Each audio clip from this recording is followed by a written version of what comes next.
Bueno, vamos a empezar la ayudantía número 13, el cual corresponde a conceptualizar el efecto Hall junto con unos ejercicios que tenemos preparados acá.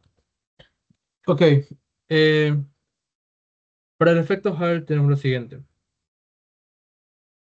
Técnicamente el efecto Hall surge mediante la conducción y la aparición de ambos campos, ya sea eléctricos y magnéticos, justo en un circuito. El efecto Hall ocurre de esta manera. Usualmente, cuando nosotros estamos dentro de un circuito, como por ejemplo el que se encuentra en imagen, y por ejemplo aquí yo voy a esto, aquí, y nosotros hacemos una conexión justamente, cerrando el circuito acá, nosotros vamos a darnos cuenta de que va a circular corriente en ambas direcciones, ¿ok? Va a circular los electrones los electrones en la parte de abajo y la parte de arriba los protones, ¿ya? Creando así este circuito como pueden ver aquí. Y justamente aquí hay una placa. Y en la placa pues se juntan la parte de los electrones y protones. ¿Ok? Entonces los electrones por la parte de abajo van y se dirigen hacia la derecha. En este caso, los electrones irían más o menos por este camino. Y así darse la vuelta. Mientras que los protones van a irse desde la derecha hasta la izquierda. Y pues van a este recorrido. ¿Ok? Y se repite el ciclo. Electrones de este lado y los protones de este lado. ¿Ok? Al momento nosotros de intentar combinar la parte del campo eléctrico con el campo magnético, pasa lo siguiente. Por ejemplo, vamos a colocar un imán de esta forma. ¿Ok? Entonces tenemos la parte norte y la parte sur del imán. Entonces a nosotros, ustedes saben que las líneas de campo magnéticos irían de la parte así, bien así. ¿Ok? Entonces, de esta manera se produce pues hacia el campo de esta manera. ¿Ok?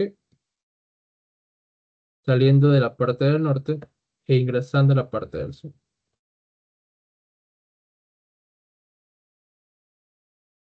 Vale. En ese caso, cuando sucede esto y cuando nosotros tengamos que analizar este tipo de ejercicios, pasa lo siguiente. Sucede que justamente al momento de acercar el imán, aquí nos damos cuenta que el campo, hay un campo magnético que se va hacia la parte de arriba, ¿verdad? Entonces, en la parte de arriba tenemos el campo magnético. Y, por ejemplo, en el análisis de la parte de lo que serían la, los protones.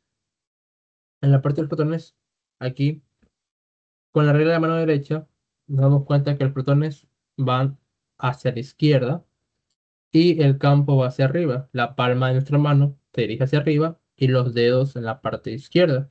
Y la fuerza magnética que se genera en los protones sería, pues, que se colocan en la parte de acá y produce este efecto. Si para acá se producen los electrones, pero no los protones, entonces para acá se dirigen los electrones, creando así un diferencial de voltaje. Aquí justamente, en este recorrido, pasa que aquí, tanto en este punto como en este punto, podemos poner aquí nosotros un voltímetro y nos aseguramos acá que existe un diferencial de voltaje. Opa, aquí, un diferencial de voltaje. Ese diferencial de voltaje se lo conoce como el voltaje Hall. ¿Ok? Entonces, técnicamente esa es la teoría que viene a partir de este concepto. Justamente para este tipo de teoremas, que es el efecto Hall, tenemos algunas fórmulas, como por ejemplo el voltaje Hall. va a ser igual a la velocidad de deriva, que pues ustedes van a preguntarse para qué sirve todo esto. Usualmente también sirve para el cálculo de voltaje de deriva, que es muy importante en la cuestión de aplicaciones. También existe lo que sería el campo magnético y la W. En este caso, la W va a ser el ancho de banda o de la cinta. ¿Ok? Ancho de cinta. ¿Qué ancho de cinta estoy hablando? Del conductor o de la placa que estemos haciendo. Justamente en esta placa que estamos usando va a tener un ancho. ¿Ok? Y también va a ser sobre. Ah, no, esta es la fórmula del voltaje de Hall. ¿Ok? Técnicamente es. Si nosotros queremos involucrar la parte de lo que sería la corriente eléctrica, entonces el voltaje de Hall va a ser igual a el campo eléctrico multiplicado a la longitud. ¿Ok? Bueno, en este caso, aquí tenemos las dos fórmulas de voltaje de Hall. También tenemos lo que sería la fórmula de los portadores de la densidad de portadores, ¿verdad? Que sería igual a la corriente por el campo sobre la T por E por VH. El VH ya sabemos que es el voltaje de Hall. La E, o también puede ponerlo, si no le ponemos E, podemos ponerle directamente la Q, que va a ser igual a lo que sería la carga. Y el T va a ser el espesor de la cinta, ¿ok? Va a ser el espesor de la cinta. Corrigiendo aquí lo que acabo de poner, el ancho de la cinta es técnicamente esto. Lo siento. Y lo que sería el espesor, pues técnicamente el grosor. Ahí sí. Entonces, corrigiendo esta parte, esto va a ser el ancho, que va a ser la W, y esto va a ser el espesor, que es la P. Espesor. ¿Ok? Entonces, aquí tenemos la funcionalidad de todo esto. Usualmente, para este tipo de ejercicios, trabajamos con porciones muy pequeñas por ejemplo, de corriente, de voltaje. Entonces, por ejemplo, para la corriente, usualmente se usa lo que sería la fórmula inicial o la fórmula que vimos hace unas dos clases atrás, que sería igual a la densidad de portadores por el área, por la velocidad de deriva, por la carga o los electrones. ¿Ok? Entonces, usualmente se le pone nave para recordarnos, pues, cómo sería. Pero, pues, originalmente sería el voltaje de deriva por la carga. ¿Ok? Entonces, aquí está también otra fórmula, que se la pueden aprender completamente, porque son directas. Bueno, ya habiendo intentado tratar de cubrir la parte de lo que sería el efecto Hall, vamos a hacer lo siguiente. Vamos a hacer unos ejercicios para poder intentar estar en el ambiente del efecto Hall. Tenemos el ejercicio 1, es el siguiente. Una cinta plana de cobre de 0,5 milímetros de espesor transporta una corriente de 50 amperios. La cinta se encuentra dentro de un campo magnético uniforme de 1,2 Tesla, perpendicular a la superficie plana de la cinta. Sabiendo que la densidad de electrones libres en el cobre es de esta cantidad, ya es cierto. Aquí decirles que justamente las unidades del portador de carga va a ser igual a, obviamente su número, cuánto cueste, por 10 a la 28, va a ser electrones sobre el metro cúbico, ¿ok? Siempre va a ser esa su unidad. Habrá de hacerlo. Calcule el voltaje Hall que se genera a través de la ancha de la cinta. Este ejercicio técnicamente es un ejercicio básico de aplicación y pues técnicamente sería lo siguiente. Sería justamente aplicar la fórmula de voltaje Hall, que como ya lo había hecho antes, va a ser igual a la corriente por por el campo sobre. Ah, no, antes que nada, sí, vamos directamente a arrastrar la fórmula que teníamos antes y pegarla directamente acá. Ok. Entonces el voltaje va a ser lo siguiente, va a ser justamente el que está aquí. Vamos a cambiar todas las fórmulas, de hecho. Así, acá. Y ahí vamos a intentar eliminar lo que no necesitemos. Perfecto. Entonces, en ese caso, he vuelto a dejar hacer lo siguiente. Tenemos. Yo lo que voy a hacer es, bueno, aquí no me dan velocidad de deriva, ¿ok? Entonces, por lo cual yo tranquilamente puedo ir y eh, despejar esta fórmula que está acá, que tiene justamente el voltaje de Hall, el cual sería la corriente por el campo sobre la carga, la densidad de portadores junto con el espesor de la cinta, ¿ok?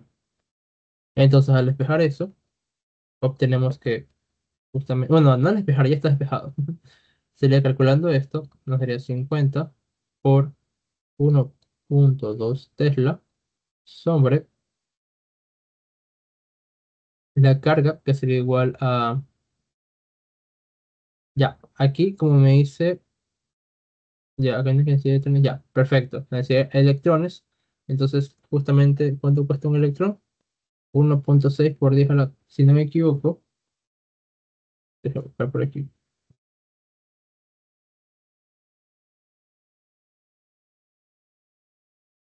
ya, ok. El electrón, porque no me estoy acordando de que sea su carga, va a ser igual a, aquí está, 1,6 por 10 a la menos 19 coulomb. ¿Ok? De ahí tenemos que, entonces este valor que está aquí, lo podemos ver simplemente acá. Esto multiplicado a la densidad de electrones, que va a ser 8,49 por 10 a la 28.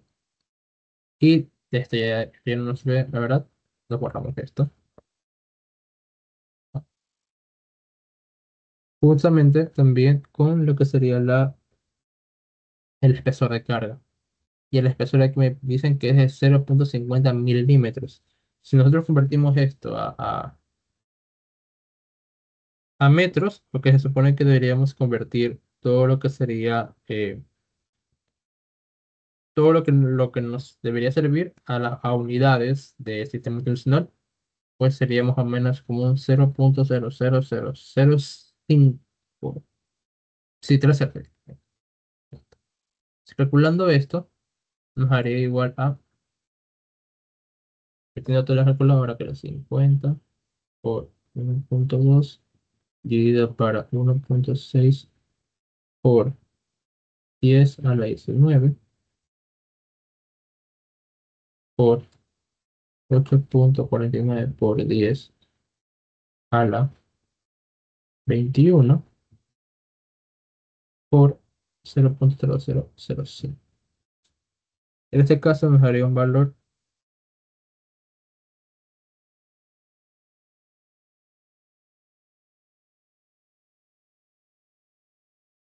ya, aproximadamente de 8,82 por 10 a la menos 6 volt. ¿Ok? En este caso. Y de esa forma nosotros podemos calcular lo que sería el efecto Hall o la diferencia de voltaje que se encuentra justamente en las placas. Ok. Eh, de ahí, justamente quedaría así ese ejercicio plasmado.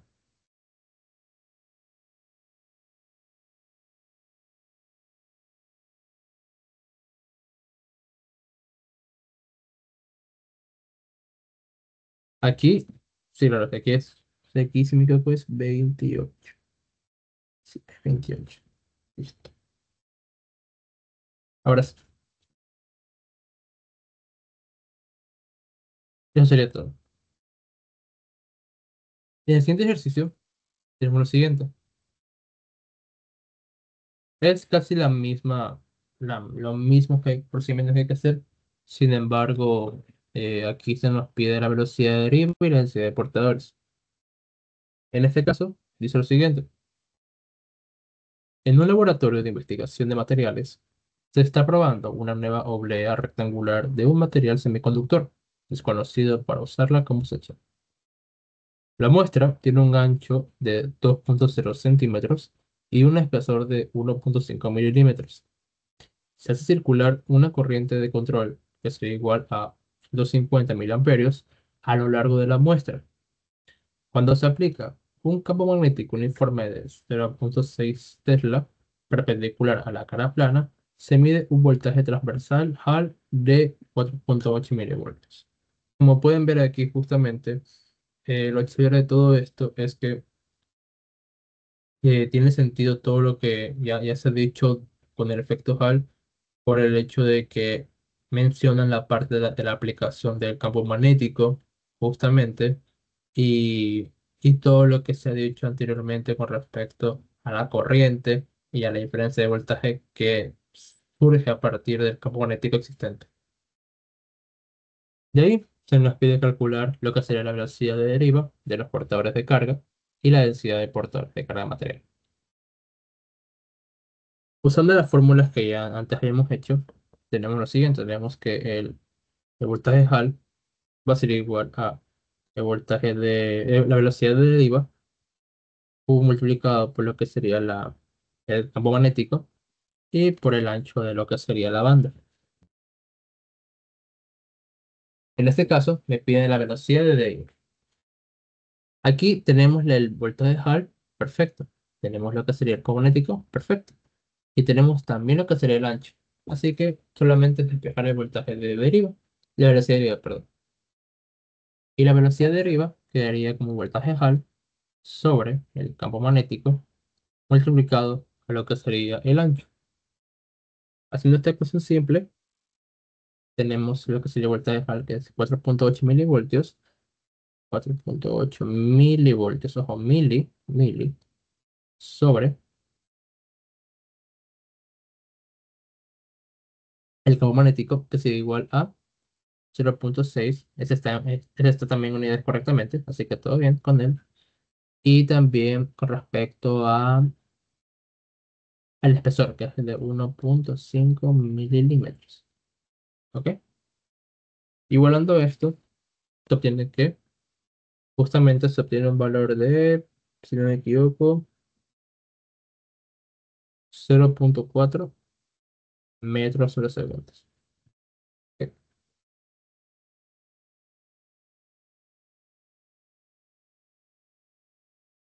Entonces, de esa manera podemos encontrar justamente lo que sería el voltaje de deriva.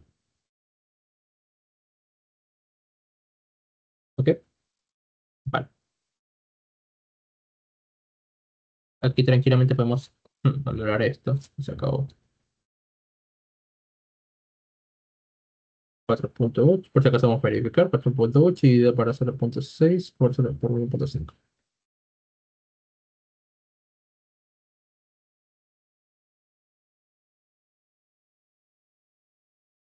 En este caso sería.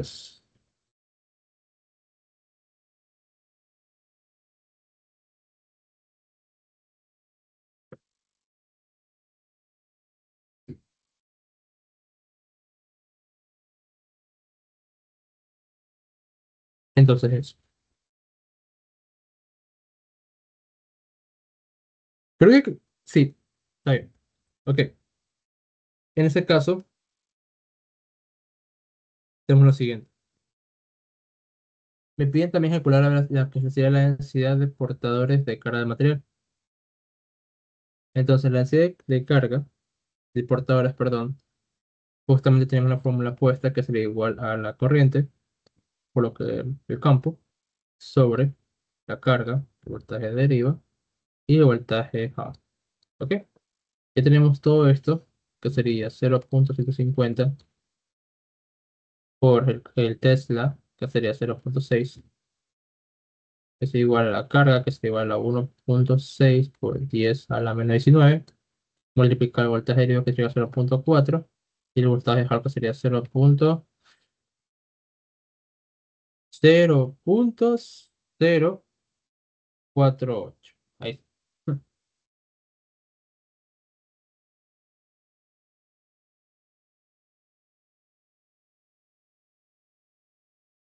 En este caso, daría igual a 7,81 por 10 a la 22 electrones sobre metro cúbico. Recuerden esas unidades, por favor.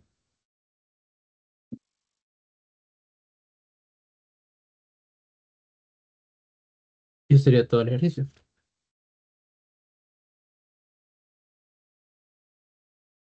También existen un poco de ejercicios más complejos en este caso, el cual involucraría más o intentaría complicarse más en el ámbito de lo que sería la parte del espectrómetro de masa, que ya se incluye ahí justamente, porque técnicamente es parte de la funcionalidad de lo que sería la, el efecto Hall. Así que el siguiente ejercicio corresponde también a lo que sería el efecto Hall, como lo pueden ver aquí. Eso es lo más complicado que pueden o que ofrecerles en alguna lección o un examen de este tema. Dice, la figura ilustra una porción de un listón de plata con Z1 igual a 11,8 milímetros y Y1 igual a 0,23 milímetros, que transporta una corriente de 120 amperios en una dirección más X. El listón se encuentra en un campo magnético uniforme en la dirección Y, con magnitud de 0,95 Tesla.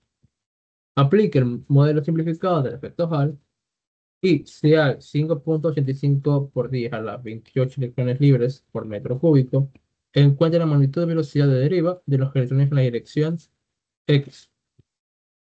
Ok, entonces, ¿cómo yo puedo sacar a partir de todos estos datos lo que sería la magnitud de la velocidad de deriva?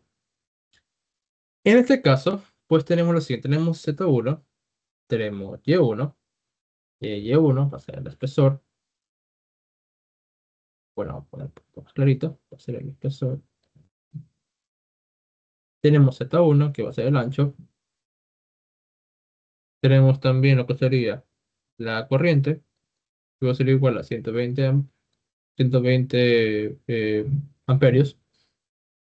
Tenemos también lo que sería el campo, que va a ser igual a 0,95 Tesla.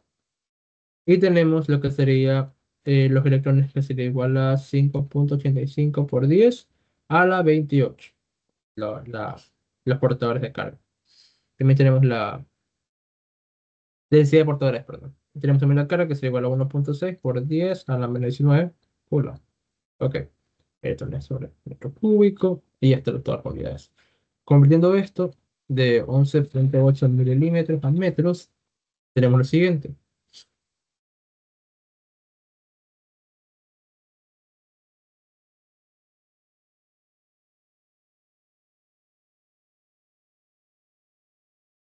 Ok, perdón. Sería entonces igual aquí a 0,0118 y en el espesor tenemos 0,023. Ok, ah, no, perdón. 0,023. Ahora sí,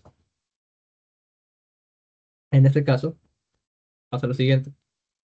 Para nosotros encontrar la velocidad de deriva con estos datos, aquí no sé si recordemos aquí las fórmulas que hemos tenido antes, que sería la parte de lo que sería la corriente, que se va a a la nave, el voltaje de Hall, que va a ser igual a el campo por el ancho, por la velocidad de deriva.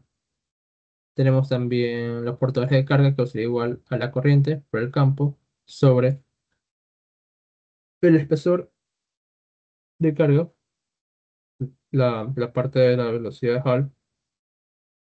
Me falta algo que me olvide. Ah, ya, la carga. Perfecto. Ahí estamos. Entonces, esas tres fórmulas se las puedo usar aquí directamente. Aquí lo que yo creo más conveniente es usar la parte de lo que sería esta ecuación que ven aquí. Tenemos la corriente, tenemos la densidad de portadores, tenemos el área tranquilamente es eh, justamente es base por altura, entonces aquí tenemos la altura y la base. Eh, y también tenemos lo que sería la parte de los electrones. ¿Ok? Entonces, haciendo todo esto, ¿por qué? Porque indicándoles aquí que la corriente, ojo, aquí la corriente sale de este lado, ¿verdad? Entonces, justamente el área que va atravesándose es justamente este cuadro que ven aquí, ¿ok? Entonces, a partir de aquí, sale la corriente por acá, involucrados, ¿ok? De esta manera. Perfecto. Entonces, por eso aquí tenemos lo que sería Z1 y Y1. Z1 y Y1. Entonces, el área va a ser igual a la multiplicación de 0,0118 por 0,00023. ¿Ok? Entonces, en sí, si despejamos la velocidad de deriva, porque esto es velocidad de deriva bajo velocidad de deriva, tenemos entonces velocidad de deriva va a ser igual a la corriente sobre, sobre la densidad de portadores por el área por los electrones que están justamente ahí. Entonces tenemos que los portadores va a ser igual a 5,85 por 10 a la 28 multiplicado al área, que todo va a ser todo esto, que sería igual a 0,01118 por 0,00023 y todo esto con denominador de la corriente que va a ser igual a 120 amperios. Esto nos dará igual a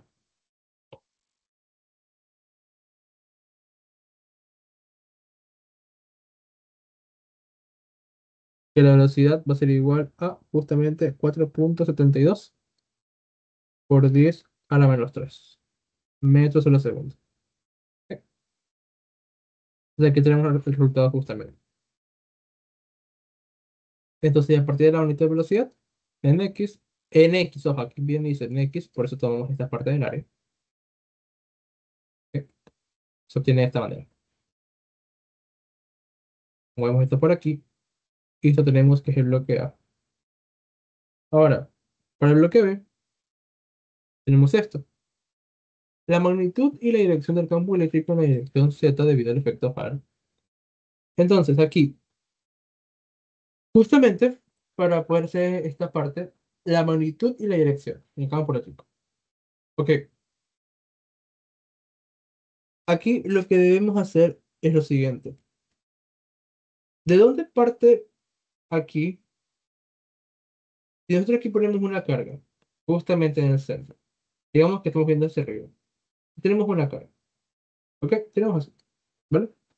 Y aquí hay una carga, para, para, perfecto. A partir de esta carga, tenemos, por ejemplo, una carga positiva. La carga positiva, que se encuentra aquí, va a tener una velocidad, claramente, que se va a dirigir hacia acá, hacia la parte de acá, ¿ok?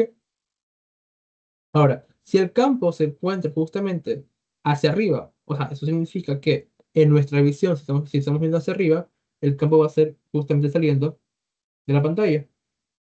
¿Ok? El campo va a salir de la pantalla. En nuestro caso, que si lo veamos desde la parte de arriba. En este caso, aquí sí tenemos la corriente. Fíjense acá. Los dedos nuestros, haciendo la regla de la mano derecha, tenemos que los dedos van hacia la parte de la derecha y la parte que se encuentra el campo saliendo, entonces la fuerza se dirige hacia abajo. Si la fuerza se dirige hacia abajo, la fuerza magnética procede por esto, entonces las partes de los protones irían de esta manera. ¿Ok? Y los electrones de esta manera.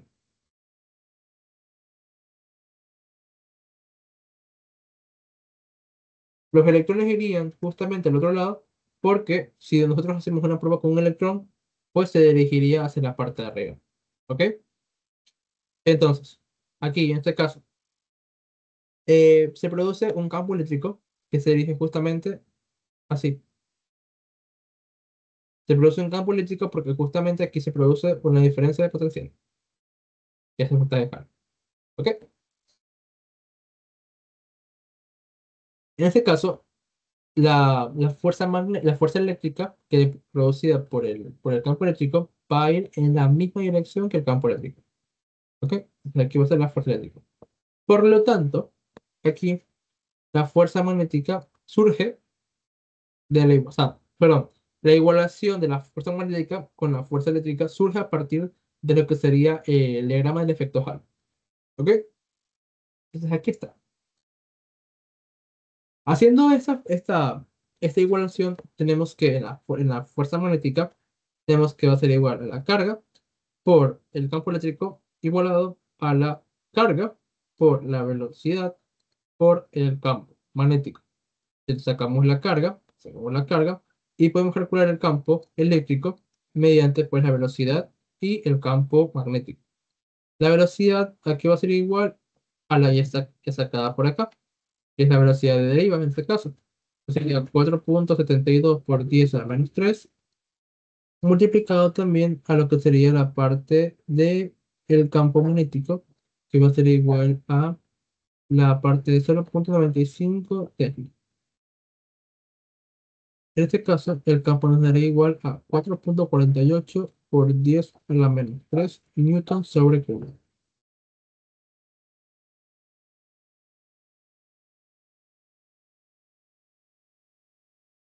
Entonces ya aquí hemos obtenido la dirección de la parte de lo que sería el campo eléctrico y junto con su magnitud. Y como nos piden la dirección Z, pues, y si miramos en la forma que estamos mirando en la parte de arriba, entonces el campo va hacia acá, el campo eléctrico. ¿Ok? Vamos a poner otro color, ponerlo acá para mi revisión. Así, campo eléctrico.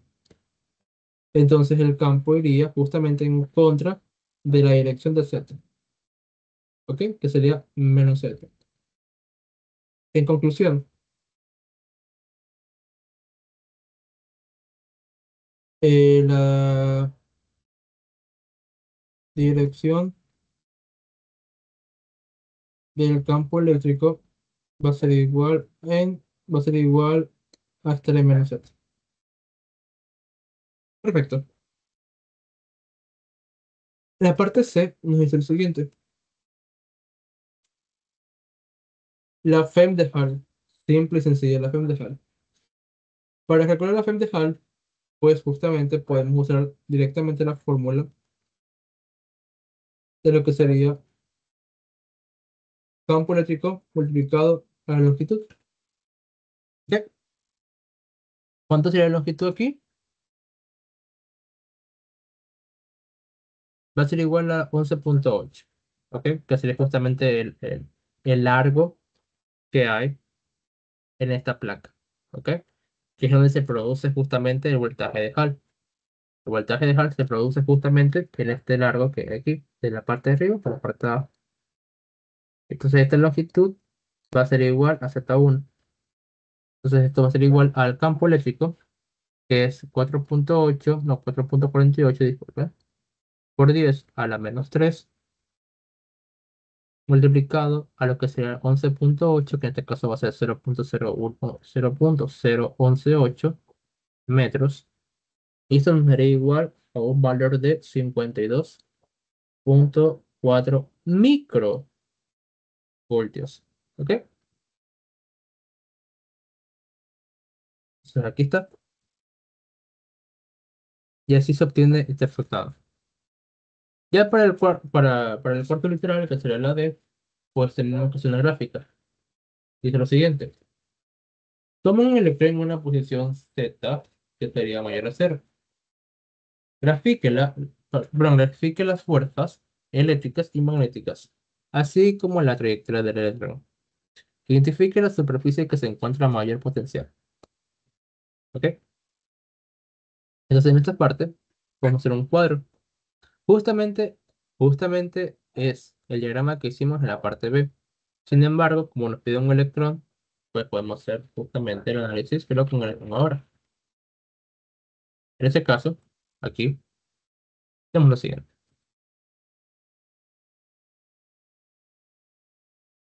Vamos esto y tenemos aquí. Ok, acá tenemos lo siguiente. Tenemos que la corriente va así, ¿verdad? Y si nosotros deseamos que la velocidad sería largo para acá, ¿sí?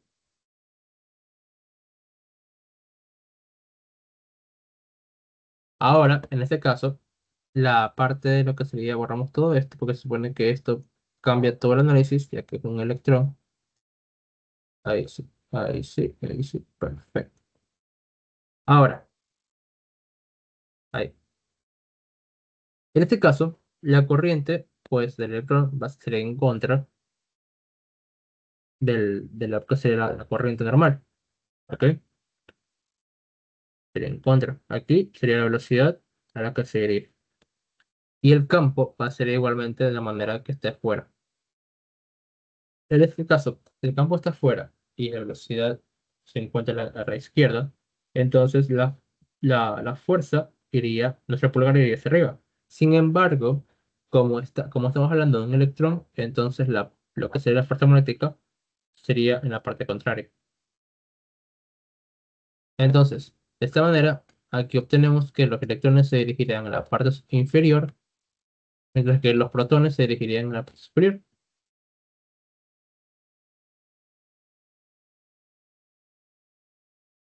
De esta manera. ¿Ok? Y así nosotros podemos, pues, técnicamente hacer la gráfica para cualquier método de que queramos. En este caso, pues, eh, estamos bien.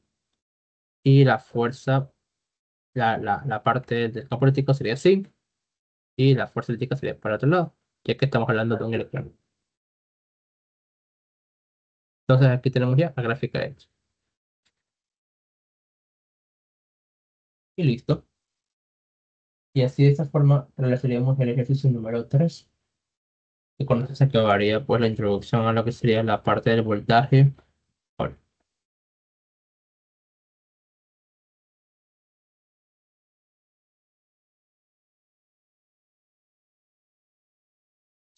ahora vamos a hacer unos ejercicios más, pero con respecto ya a lo que sería el capítulo del magnetismo. Que eso ya sería, pues, técnicamente, eh, por ejemplo, en esta parte que está acá. Una barra conductora homogénea de masa despreciable y longitud L está articulada en el punto P, permitiéndole rotar sin rozamiento.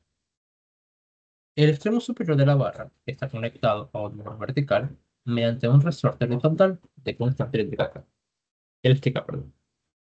El sistema se encuentra sometido a un campo magnético B dirigido perpendicularmente hacia adentro del plano. Cuando circula una corriente eléctrica L, bueno, perdón, una corriente eléctrica I a través de la barra de Exxon mostrada, el sistema avanza en el equilibrio estático, formando un ángulo de 62 grados con una horizontal. Determina energía potencial elástica almacenada en el resorte. Entonces aquí justamente nos pide que determinemos la energía potencial elástica almacenada justamente en el resorte. Para hacer esto, pues primero nos tenemos que fijar lo que sea lo importante, lo que nos pide. Entonces sería la parte de la energía potencial. La fórmula de ello sería U igual a un medio, la constante de resorte por la deformación al cuadrado. ¿Ok?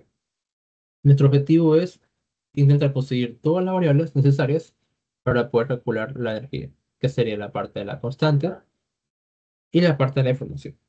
La constante, si la da, pero no sé por qué no está aquí, es igual a K, igual a 4,8 por Newton sobre metro. ¿Ok? También nos daría la parte de la corriente, que va a ser igual a 7,5 amperios. La longitud va a ser igual a 0,3 metros. Y la parte del campo va a ser igual a 0,58 ter. ¿Ok? Entonces, con estos datos, y también pues ya directamente tenemos el ángulo θ, va a ser igual a 62 grados. Creo que no nos falta nada más por el momento, así que todo bien. En este caso, pues, ahora que conseguir, ya tenemos la constante elástica, entonces nos hará conseguir la deformación elástica. ¿Ok? ¿Y qué se obtiene de la deformación elástica? Aquí está lo complejo. A ver, justamente tenemos la parte de lo que sería el resorte y la parte de lo que sería la barra conductora. En la barra conductora nosotros podemos observar, bien, aquí. Vamos a hacer justamente visión únicamente en la silla de la barra. Acá tenemos lo siguiente. Vamos con otro color, con color verde. Ok, debido a que el campo es uniforme en toda la barra, en lo que sería toda la barra, pues todo esto, el campo va a ser uniforme. ¿Ok? Entonces, en toda la barra va a tener el mismo campo magnético. Y dado que tiene el mismo campo magnético para toda la barra, eso significa que en todas estas formas, en todos estos lugares de lo que sería la barra, va a estar la fuerza magnética.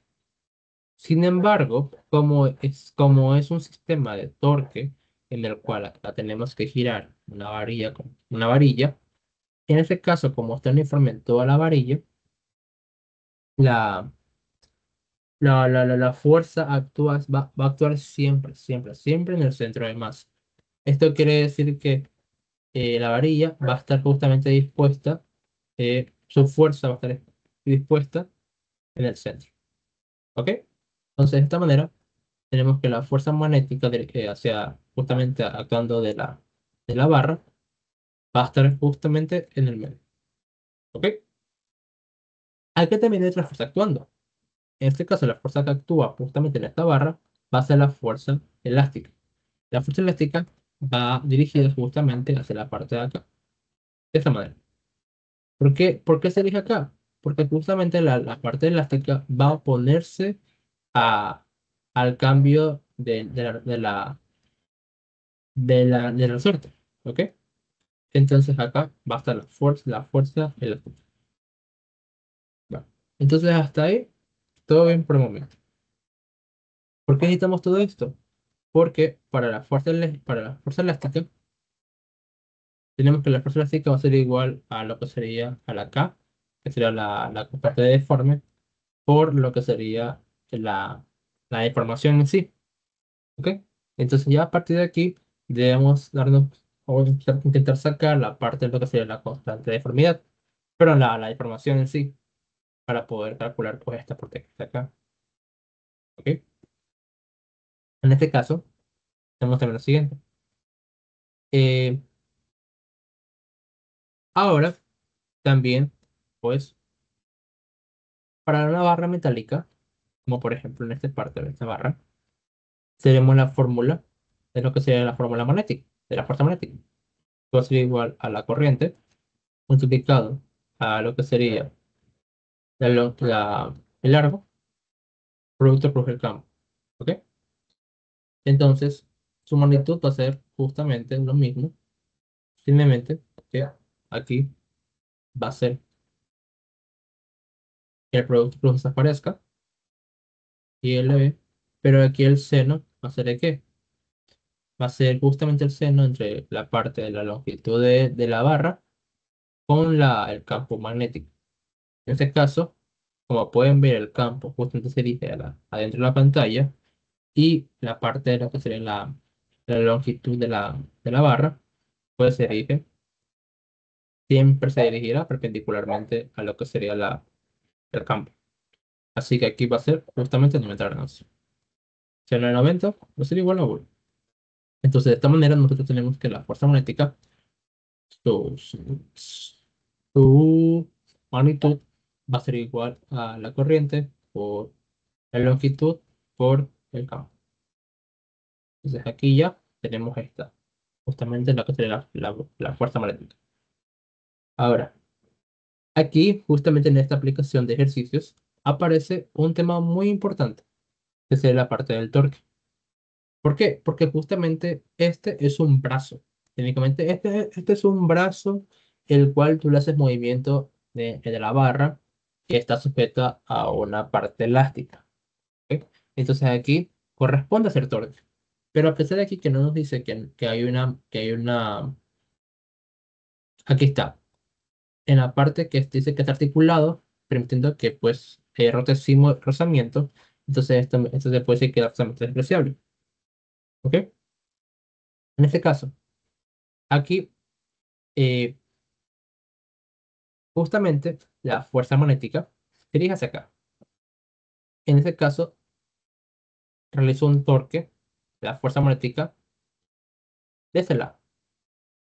Pero ¿qué sucede con el lado de la parte de la parte elástica? La parte elástica también realiza un torque, porque justamente se va a poner al cambio. Se va a poner a la fuerza magnética que produce el campo. Entonces también va a haber un torque eléctrico elástico en la parte de acá. Pero ¿qué sucede? Sucede que ahora Sucede que ahora en la aplicación, aquí nos dicen lo siguiente. Nos dicen que, aquí, nos dicen que cuando circula una corriente eléctrica y a través de la barra derecha mostrada, el sistema alcanza el equilibrio estático. Entonces, la parte que dice que el sistema alcanza el equilibrio estático significa que ya la parte de aquí ya no se va a mover, que ya no va a estar en equilibrio, por lo cual sus torques van a ser igualados. ¿Ok? Tanto el torque eléctrico como el torque magnético. ¿Vale? Entonces, esta es una definición que ustedes pues, pueden deducirla a partir del enunciado. Que el torque eléctrico va a ser igual al torque magnético. ¿Vale? Ahora, ya enunciado esto, tenemos lo siguiente. Para calcular el torque magnético de esta barra, nunca sería igual justamente sería igual, a la R plus F. ¿Ok? En este caso, ¿qué sería R? R, aquí tenemos que darnos cuenta que aquí el producto plus se realiza juntamente con lo que sería la fuerza magnética. Y la fuerza magnética se encuentra justamente en el centro de la barra. Y entonces, para que, pues justamente, si ustedes ven R, pues se relaciona con radio, el R va a ser justamente el largo a la cual está, pues justamente, dirigida esa fuerza en su mayoría. Aquí, la R se va a hacer enunciado como lo que sería un brazo de palanca. ¿Ok? Entonces, para este brazo de palanca, si ustedes ven la distancia que se encuentra justamente hacia la fuerza, es esto que está aquí. ¿Ok? ¿Verdad? Justamente desde el inicio de la parte del torque hasta justamente la fuerza en la que actúa. ¿Ok? Entonces, de esta manera, nosotros asumimos o tenemos en cuenta de que justamente esto va a ser, si todo esto desde la punta de acá hasta la punta de acá es una longitud L, entonces aquí va a ser L menos. ¿Ok? Y la parte de acá, entonces acá tenemos que ser igual a, si queremos la magnitud del torque magnético, tenemos que ser igual a L medios por la fuerza magnética. La fuerza magnética aquí es igual a I por L por B. ¿Ok?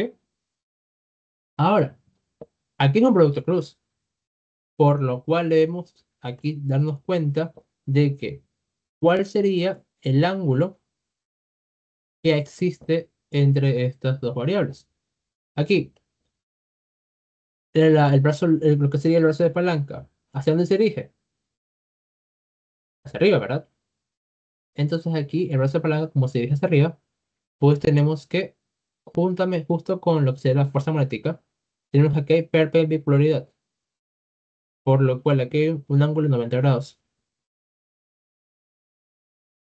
por lo cual el seno 90 va a ser igual a 1, y así tenemos igualado que el torque magnético va a ser igual a I por L al cuadrado por el campo dividido para 2. ¿Ok? Y aquí ya tenemos una variable. En este caso, para lo que sería el torque elástico, perdón, tenemos casi justamente lo mismo torque elástico. Ahí sí. Tenemos casi igual. ¿Por qué? Porque el torque elástico va a ser igual también a sí mismo. A lo que sería el brazo de palanca, producto plus la fuerza elástica. ¿Ok?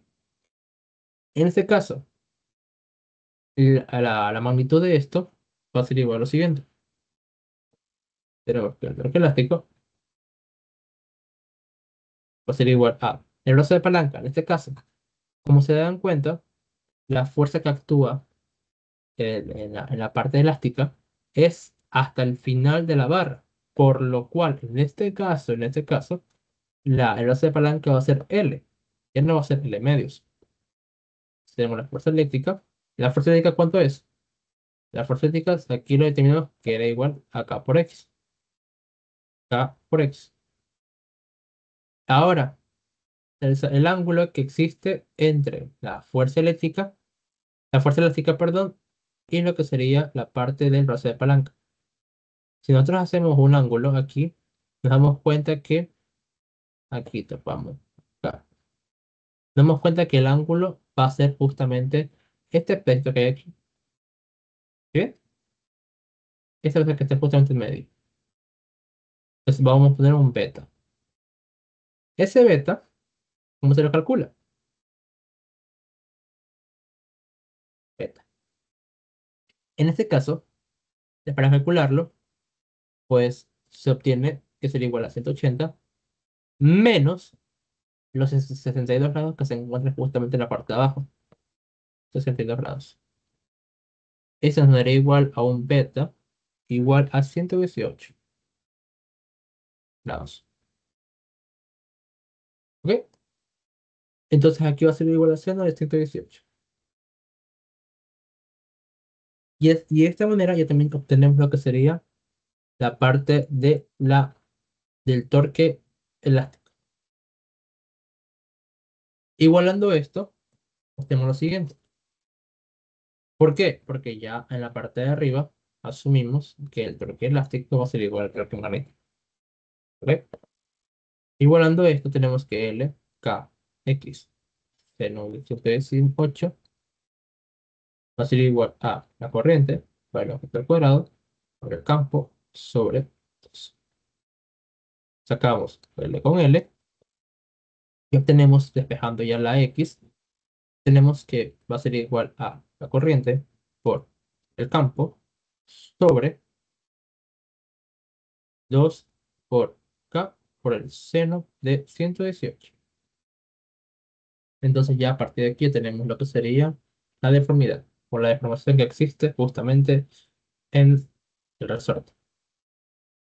Y haciendo esto, el reemplazo de la parte de que nos pedida, que sería la parte de la energía potencial elástica, obtenemos que sería igual a un medio por K por todo esto al cuadrado, justamente.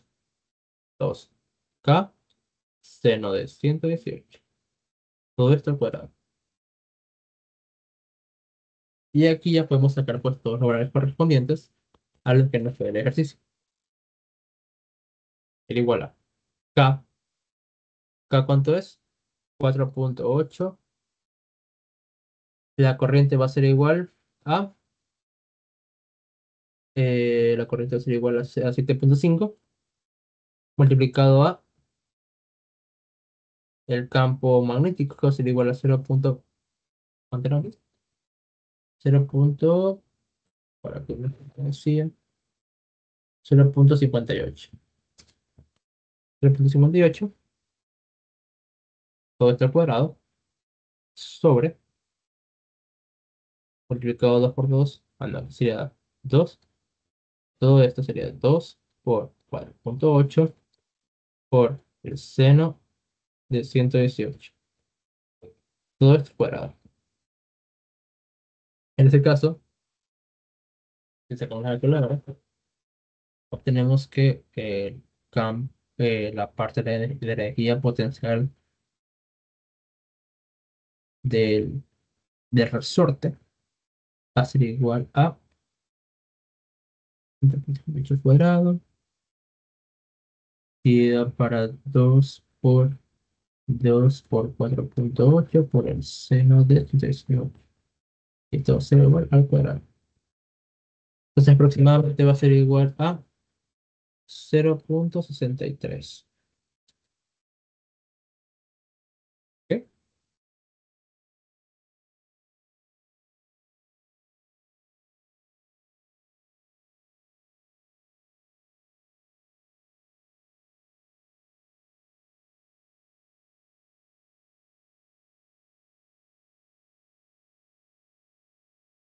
Joules, claramente. No te lo olvido. Y será pues la respuesta de este ejercicio. Entonces, este ejercicio está bien, la verdad. Este ejercicio me gustó como se hizo todo, así que bien por ahí. Ah, claro, me faltó algo que sería la parte de la DL en este caso. Así que pido disculpas en este caso. Tenemos entonces ahí una pequeña modificación de 5 será aquí sería igual a 0,58, el longitud sería igual a 0,3 y ahí se cuadrado.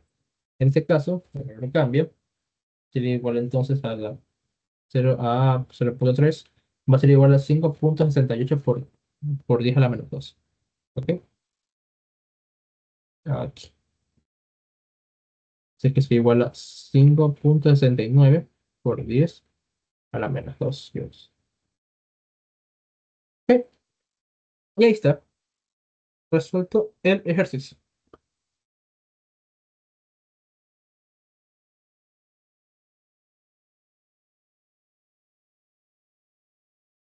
Espero que lo hayan entendido de la mejor manera posible. El siguiente ejercicio va a ser el 5. Y el 5 es un deber de lo que son los semestres, no sé si ahorita lo están teniendo. Sin embargo, este ejercicio ya lo había hecho en clase en la forma presencial, pero pues quisiera pues repetirlo porque me parece tan interesante este ejercicio. Y aparte me gusta mucho la forma en la que se lo hizo en clase. Pues el problema número 2. Una bobina rectangular de 50 vueltas portadora de corriente, como se marca en la figura alrededor, gira del Z. Si los cables en el plano forman un ángulo de 37 grados con el eje Y, ¿cuál es el momento magnético de la bobina? Ok, en primera instancia, aquí vemos que tenemos pues una bobina de 50 vueltas rectangular en el eje Z. Ok, esta es una bobina. Ok, la corriente va dirigida hacia la izquierda, como pueden ver, y tiene un ángulo que se encuentra en la parte de acá de 37 grados. Perfecto. Para calcular esto, nos pide primero la parte de lo que es el momento magnético. Momento. Ok, el momento magnético se calcula pues mediante el NIE y el vector unitario. ¿Ok? Primero que nada, tenemos todo, tenemos el número de vueltas, que es igual a 50, tenemos la corriente, que es igual a 1,75, y tenemos el área también, porque el área va a ser igual a la multiplicación de base por altura. 5 centímetros, que es igual aproximadamente a, borra, 0,05 por 0,08. Ah, entonces de esta manera obtenemos ya casi todo. Nos faltaría más el vector unitario. El vector unitario, para sacarlo, pues tenemos que darnos cuenta la dirección en la que va la corriente. Con la regla de mano derecha, nosotros intentaremos abrazar la parte de la corriente con nuestros dedos.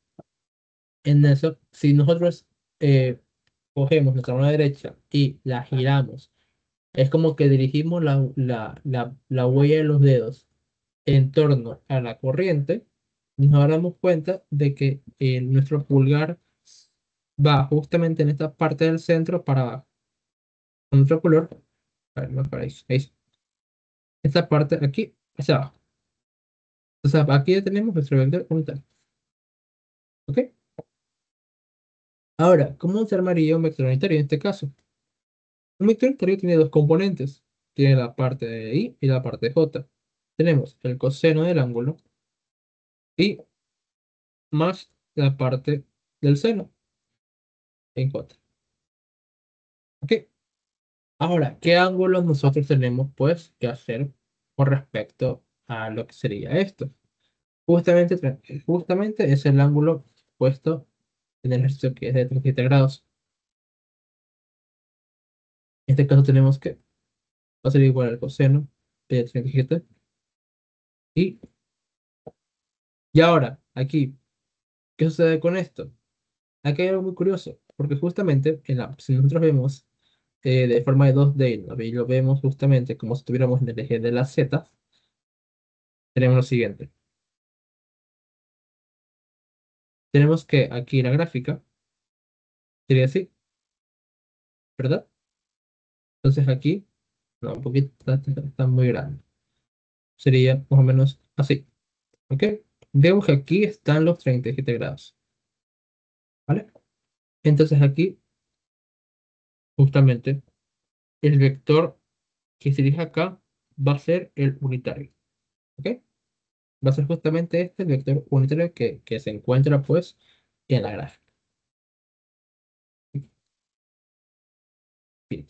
Ahora, como pueden ustedes ver en la imagen,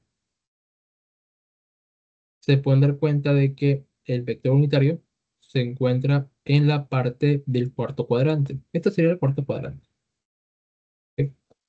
Entonces, en el cuarto cuadrante se encuentra la parte positiva de X y la parte negativa de Y. Por lo tanto, aquí en la parte de Y, o sea, en la parte J, va a ser negativo. ¿Ok? Y debido a ello, pues, se hace pues, el resto de ejercicios. ¿Vale? Ok. Entonces, calculando esto, obtenemos que sería igual a 0,28 en I menos 0,21 en J. Ah, no, perdón. Yo sí lo rindo. Sería entonces, no saben qué, mejor hagamos todo de uno. Hagamos todo de una para hacerlo más rápido. En este caso, ya tenemos justamente el momento, que sería igual a 50 por 0,05 por 0,08 por 1,75 por el vector unitario, que es este que está acá. En este caso, tenemos que hacer igual a, por cierto, al calcular esto, obtenemos un valor, ¿verdad? Que sería más o menos, en este caso sería 0,35. Para esto, multiplicarlo con esto, es una distribución normal.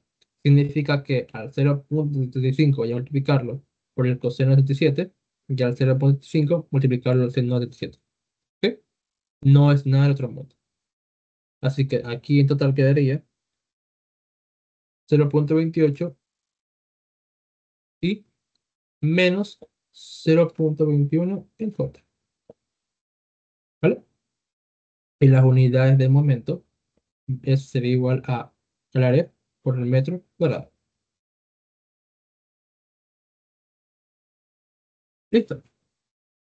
Ya tenemos ahí el momento magnético.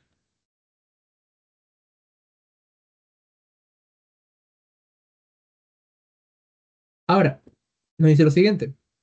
Nos dice que por favor encontremos el momento de torsión de la bobina cuando hay un campo magnético uniforme en la región ocupada por la bobina.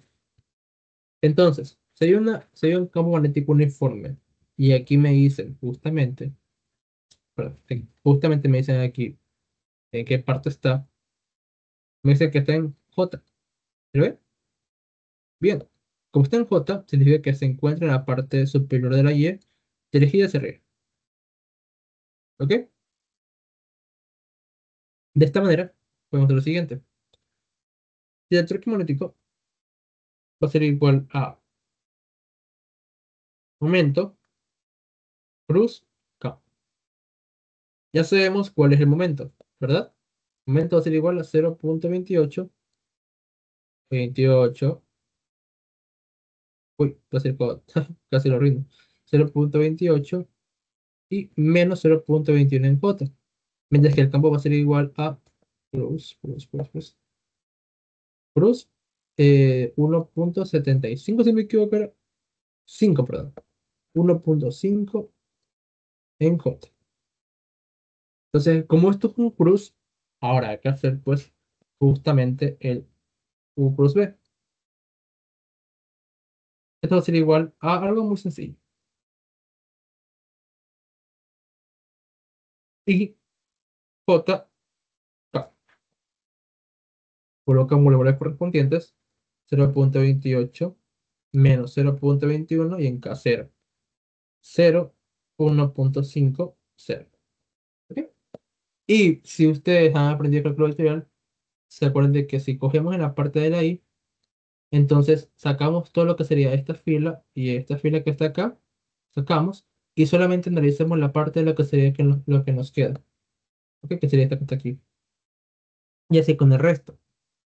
Ahora, para no hacerlo tan largo este ejercicio, si se dan cuenta ustedes, si vemos esto y esto, obtenemos unos ceros acá, por lo cual se eliminaría la variable de i.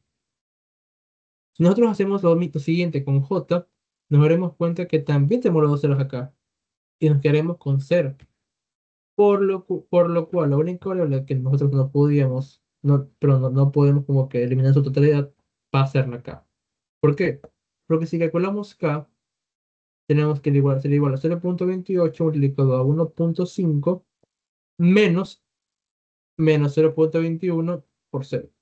Esto se anula, cero, y únicamente tenemos que k va a ser igual a 0.28 por 1.5, que esto va a ser igual a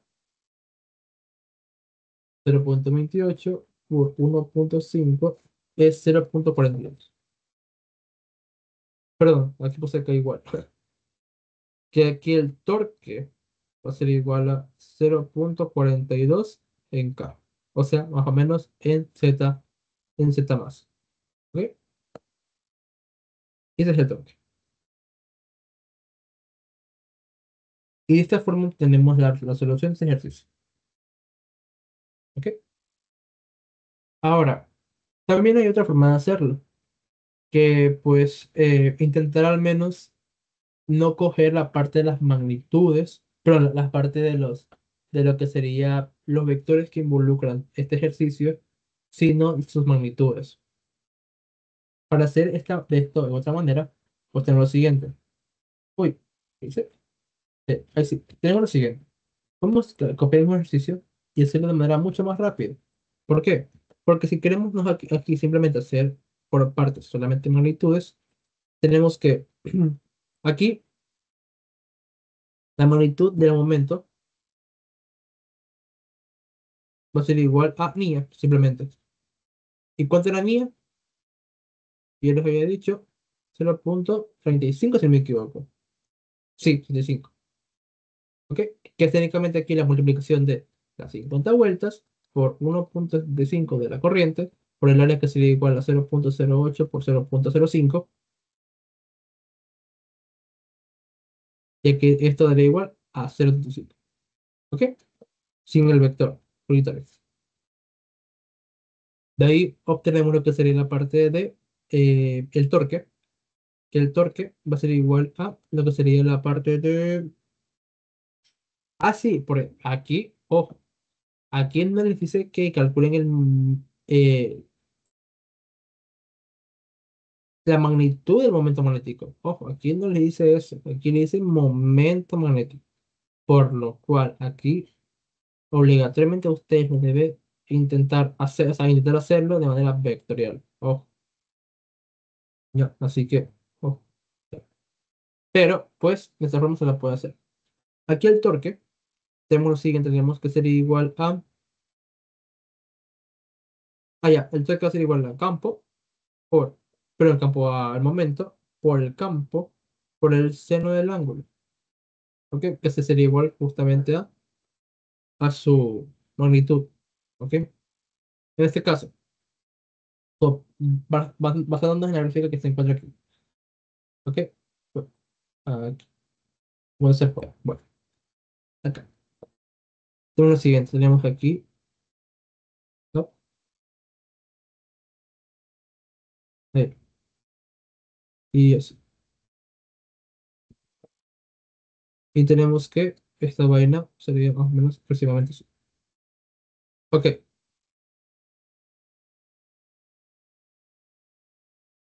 aquí el momento de lo que sería el momento magnético va a estar dirigido justamente hacia abajo y el campo va a estar dirigido en la parte de hacia arriba.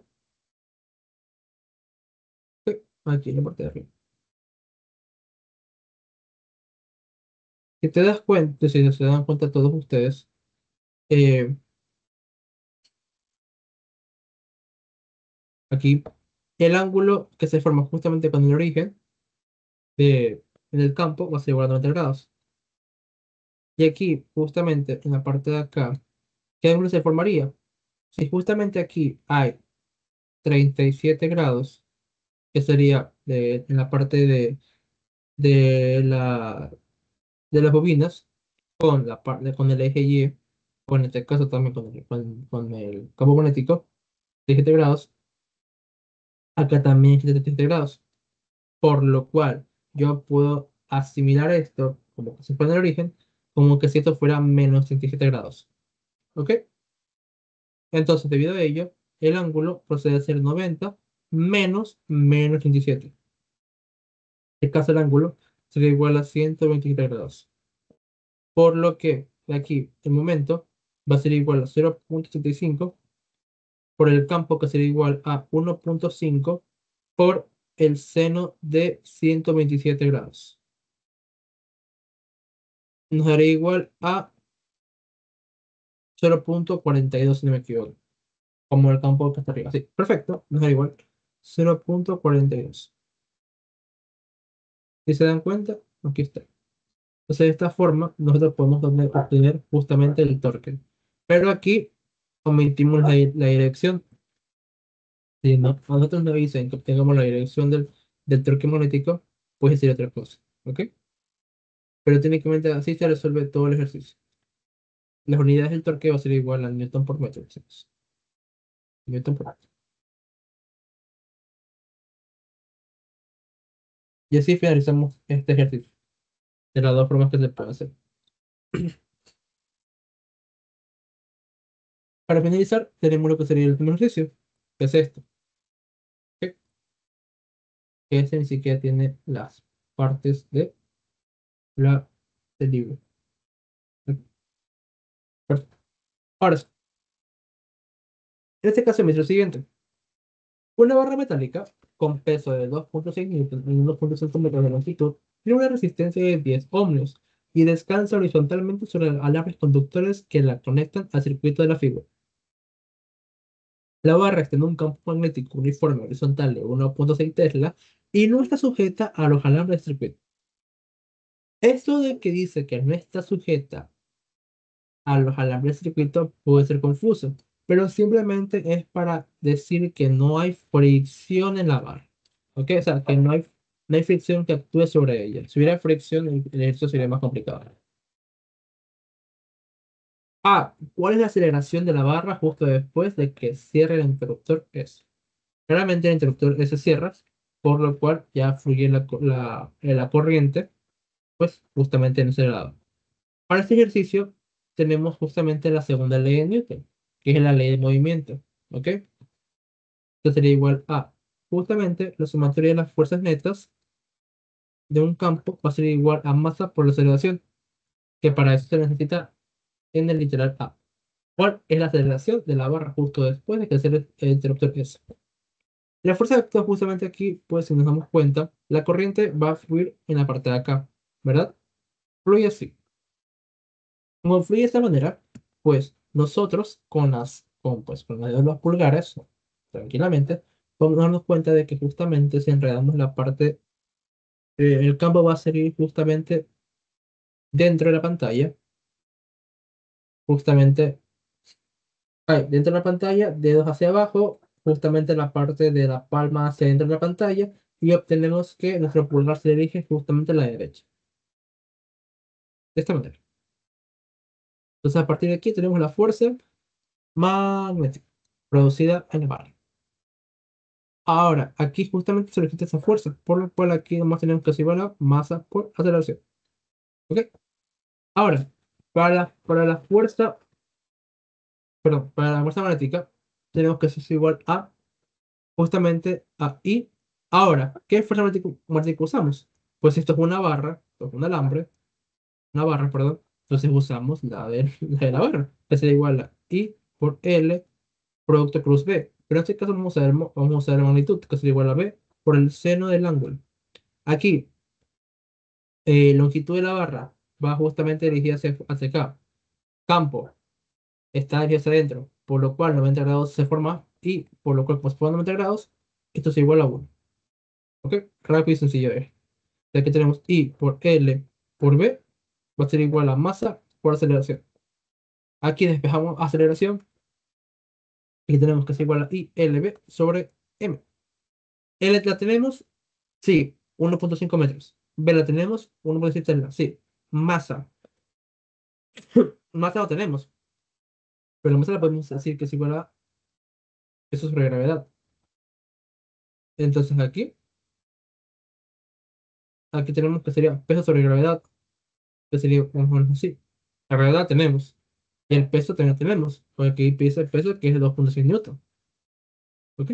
Entonces aquí tenemos toda esta parte. Lo único que nos falta es la corriente. Y la corriente, tal cual como la tenemos ustedes, pues se lo saca aquí. ¿Por qué? Aquí hacemos un circuito simple y sencillo. Tenemos este, que está aquí, la fuente, y aquí nos dicen que esta barra es de 10 ohmios, por lo cual aquí la representamos con los 10 ohmios. Es ohmios, 25 ohmios, 120 voltios. En este caso, I va a ser igual a voltaje sobre resistencia, y el voltaje ¿cuánto va a ser? 120. ¿La resistencia cuánto va a ser? Si esto es paralelo y esto es serie, entonces va a ser igual a 25 más paralelo de 10. ¿Ok? En este caso, el paralelo de 10 como son iguales, serían la mitad, lo cual sería 25 más 5. En este caso sería 120 dividido para 30, entonces sería igual aquí a 4 amperios.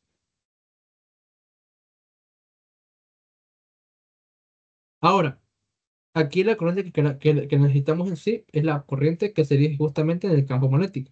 Aquí, esta característica, corriente magnética. En este caso, aquí, más azul, en este caso, aquí. La corriente que calculamos es la que está aquí, ¿verdad? Que va a ser la parte que se encuentra al otro lado del circuito, que sería la parte de resistencias, aquí va a ser IA y B, claramente. Como ambas tienen las mismas resistencias, ¿ok?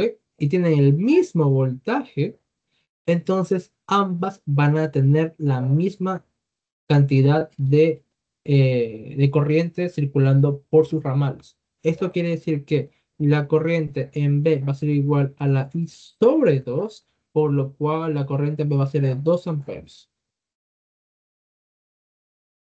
De esta manera, aquí ya tenemos directamente el cálculo de lo que es la aceleración. ¿Por qué? Porque tenemos la corriente que se igual a 2 amperios, la longitud que sería igual a 1,54 metros, tenemos el campo magnético que sería igual a 1,6 Tesla, tenemos la gravedad que sería igual a 9,8 metros sobre segundos al cuadrado, y también tenemos el peso que sería igual a, aquí, perdón, sería 2,6 newton. Entonces, a partir de aquí tenemos la aceleración. Y la aceleración, si no me equivoco, sale 18,11 metros sobre segundo al cuadrado. De esta manera obtenemos la parte. Calcular cuánta energía suministra la batería si la barra se desplaza durante un segundo. Ya, ya a partir de aquí, esto ya sería en otro capítulo lo que sería todo lo que es desplazamiento. Pero en este caso, el ejercicio se cierra hasta aquí. Como pueden ver, los ejercicios de hoy día fueron muy interesantes porque se mezclaron toda la parte de lo que sería desde la parte del efecto Hall hasta la parte de bobinas y terminando con lo que serían circuitos, que serían involucrados los resistivos. La clase se acaba hasta aquí. Y pues de esta manera pues se concluye lo que sería el capítulo número 6. Ya a partir de la siguiente clase seguiríamos con la parte del número 7. Así que eso, por esa parte de momento.